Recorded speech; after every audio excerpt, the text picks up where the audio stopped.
She them people. Right. They said, a lot of people say she gave information.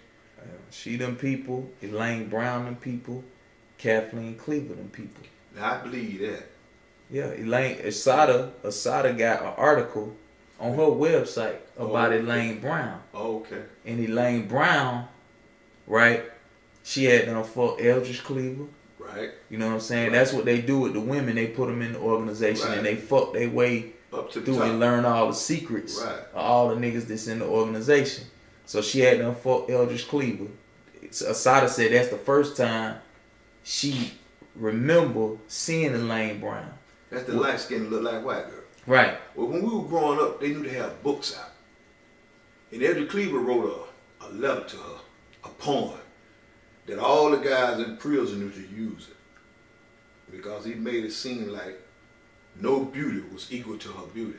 Mm-hmm. And we knew to use that to write our girlfriends and stuff. But we never know really who he was writing it to.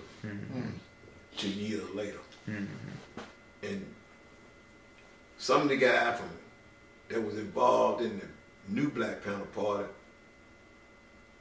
they said when Minister Farrakhan ran Khalil from the Nation of Islam, he went and reestablished the Black Panther Party, and the government killed him. Right here. The government ain't killed him. They had a hand in it, about his heart or something. Well, all them folk, government. Right.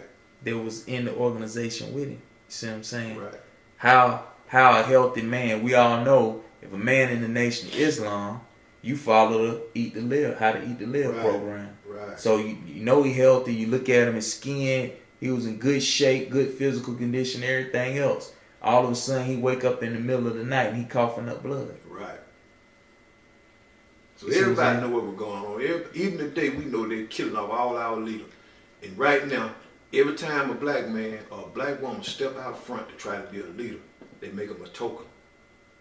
See, now they allow Al Sharpton to step out front because he gonna speak so much and then he gonna go hide. Well, there ain't no publicity in it for him to really shine. He don't want to be a part of it. Right. He'll get behind the curtain and mumble.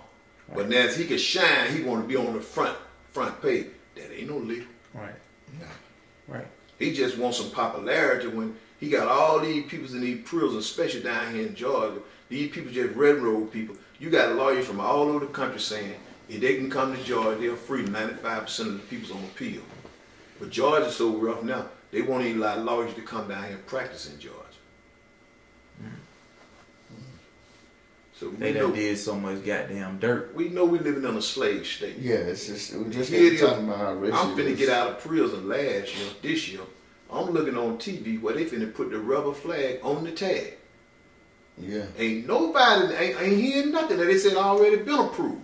Yeah. My niece told me this yesterday. And they hadn't even put it out there for people to even vote on none of that. They just approved it. Yeah. Damn y'all. Sons of the Confederate. And everybody just sitting back accepting it. Yeah.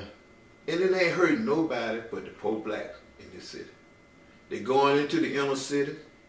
They buying up all the old houses, still letting the blacks buy them back who got something. They sell them to these rich folk for $1, $2. They fix them up, move people's in. Still the same, well, okay, y'all ain't gotten it. This year been y'all home y'all whole life. Go borrow $5,000 from the bank. Get this house, we're going to give you 2 years to redo it. They ain't giving nobody them opportunity. They foreclosing people's houses, folks in the grandmas and grandpa to go to high rise, and then the children ain't got nowhere to stay. So what do a black man supposed to do is he got a family. They know he's going to force the gun in his hand. They know he's going to fill the prison system up. Now they done went into the prison and implemented all over the United States what they call a step-down program. Yeah, yeah. And the catch to the step-down program, you never come out. You go in, they tell you it's 6 months on one level, but you do, at least the DR you get, you stays in. One prison keep you 2 years, transfer you to another prison 2 years. You can stay in the step-down program for 14 years before you can reach back in population. So they know this, but ain't nobody in society trying to say, well, hey, this cruel and unusual punishment. Exactly. It's rough, man. Georgia is one of the most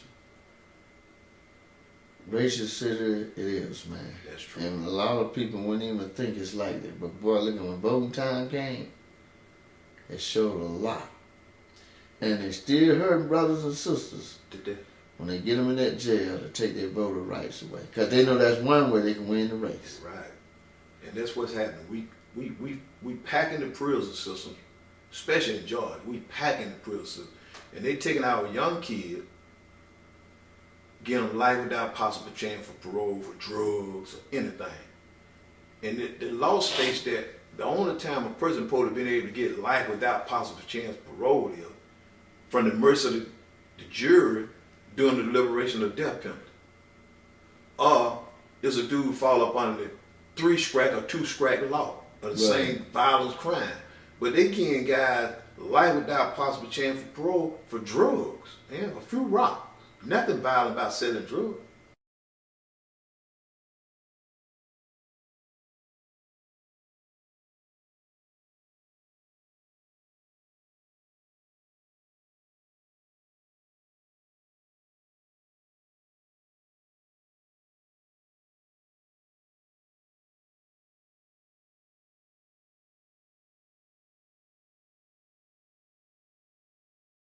I'm not going to take the FBI off the hook. They've violated our constitutional rights. I think Wesley Swearingen, with his recent book, FBI Secrets, Southern Press Publishing, exemplifies that. He's an FBI agent who's revealing real murder tactics, particularly John Huggins and others. Now, the FBI violated our rights. They fermented that split between Eldridge Cleaver and Huey Newton, all of that. Now, let's get into the fall of '73.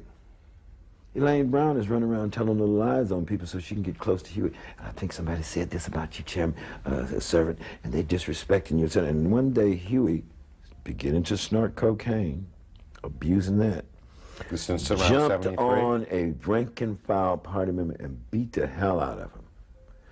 A whole herd of 100 and some odd party members just left. Who the hell he think he is?